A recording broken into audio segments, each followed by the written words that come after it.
இந்த உலகம் ஒரு நம்பிக்கைய நமக்கு கொடுக்கிற இடத்துல நம்ம என்ன செய்யல? இல்ல, நம்பிக்கை இல்லாத ஒரு உலகத்துலதான் என்ன செஞ்சுக்கிட்டு இருக்கிறோம்? வாழ்ந்துகிட்டு இருக்கிறோம். இந்த நம்பிக்கையே இல்லாத உலகத்துல நமக்கு நம்பிக்கையாக, ஒளியாக, வாழ்வாக வந்ததுதான் யார் வந்தாங்க? இயேசு கிறிஸ்து.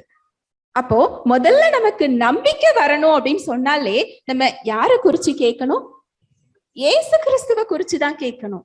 உங்க வாழ்க்கையில எந்த பகுதியில நீங்க இன்னைக்கு நம்பிக்கை இல்லாம இருக்கிறீங்களோ அந்த பகுதியில நீங்க நம்பிக்கையை பெற்றுக்கொள்ளணும்னா அதுக்கு முதல்ல கேட்க வேண்டியது யாரை குறிச்சு கேட்கணும்?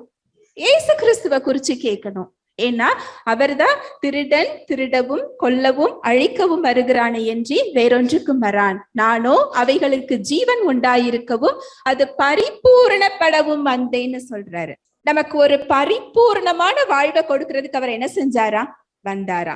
வாழ்வு அப்படிங்கிறது யார்கிட்ட இருக்கு அப்படின்னா ஏசு கிறிஸ்து கிட்டதான் என்ன செய்யுது? வாழ்வு இருக்குது. இத குறிச்ச செய்திய நம்ம கேட்கும் போது, ஏசு கிறிஸ்துவ குறிச்ச சுவிசேஷத்தை நம்ம கேட்கும் போதுதான் முதல்ல நமக்கு அந்த இடத்துல என்ன வரும்? நம்பிக்கை வரும். இந்த நம்பிக்கை தான் அவருடைய வார்த்தையை கேட்க கேட்க எதுவா மாறும்? விசுவாசமாக மாறும். ஹல்லேலூயா, பிரைஸ் தி லார்ட்.